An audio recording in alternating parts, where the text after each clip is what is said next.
احلى مسا عليك يا كيرو. الاسبوعين اللي فاتوا في فيلم انتشر على فيسبوك بيحكي عن صراع بين العقل والقلب. لو ما شفتوش هتلاقي لينك في الديسكربشن. الفيلم اسمه انر وركينجز، اتعرض مع فيلم موانا بتاع ديزني. هنرجع لانر وركينجز لما يجي دوره، بس خليني احكي لك الحكايه من الاول. اكيد انت عارف بيكسار، الشركه المسؤوله عن اشهر الافلام الانيميتد زي توي ستوري وشركه المرعبين المحدوده وغيرهم كتير. بس بيكسار ما ابتدتش كده خالص. في الاول كانوا شركه بتعمل كمبيوترز للجرافيكس والانيميشنز، وكانوا معينين كام واحد يعملوا افلام قصيره علشان يتمنظروا بالكمبيوترز بتاعتهم وخلاص. ومن هنا ابتدوا يعملوا افلام بيكسار القصيره او بيكسار شورتس. حاليا دي افلام بيعملوها وبيعرضوها في السينما قبل فيلم تاني زي انر وركينجز وموان. بس اللي انت ما تعرفوش ان هما كانوا بيستخدموا الافلام القصيره دي علشان يجربوا بيها حاجه جديده قبل ما يعملوا بيها فيلم كبير. الحكايه ابتدت باول فيلم قصير عملوه، لوكسو جونيور. الفيلم ده اتعمل سنة 1986، يعني قبل توي ستوري ب9 سنين. لوكسو جونيور بيحكي عن لمبتين، أب وابنه بيلعبوا بكرة بيكسر المشهورة وبس. الفيلم ده في وقته كان طفرة. احنا ممكن نبقى فاكرين ان الموضوع بسيط، بس ساعتها ما كانش فيه برامج تحسب النور جاي منين والظل هيبقى فين وكل الحاجات دي. الدقيقتين دول كانوا أول فيلم معمول كله على الكمبيوتر يترشح لأوسكار،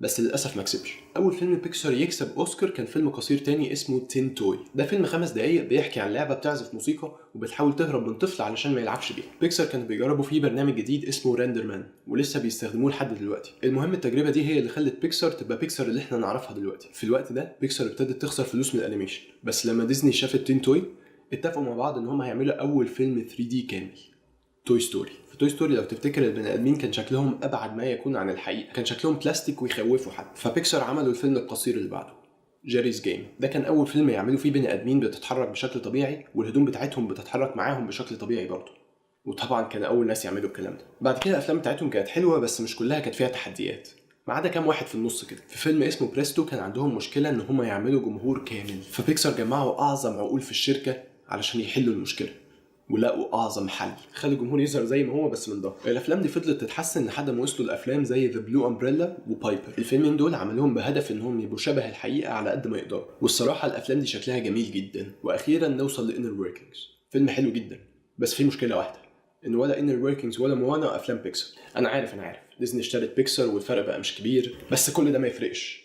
افلام بيكسار حاجه وافلام ديزني حاجه. الفيلم اللي فعلا نفسي اكلمك عليه في الاخر هو لوكسو جونيور، تاني اول فيلم بيكسار عملته. الفيلم ده مع انه دقيقتين بس لكن بيمثل اكتر بكتير من الفيلم. الفيلم ده اتعمل والشركه معهاش فلوس بس علشان الناس كانوا مؤمنين باللي بيعملوه. لوكسو جونيور لما اتعرض مع انه ما كانش كامل، بس الناس اللي حاضره كلهم وقفوا يحيوه. الفيلم ده ابتدى عصر جديد من الافلام، والدليل انه اللمبه اللي من الفيلم هي اللمبه اللي احنا بنشوفها لحد دلوقتي قبل بدايه كل فيلم بيكسار.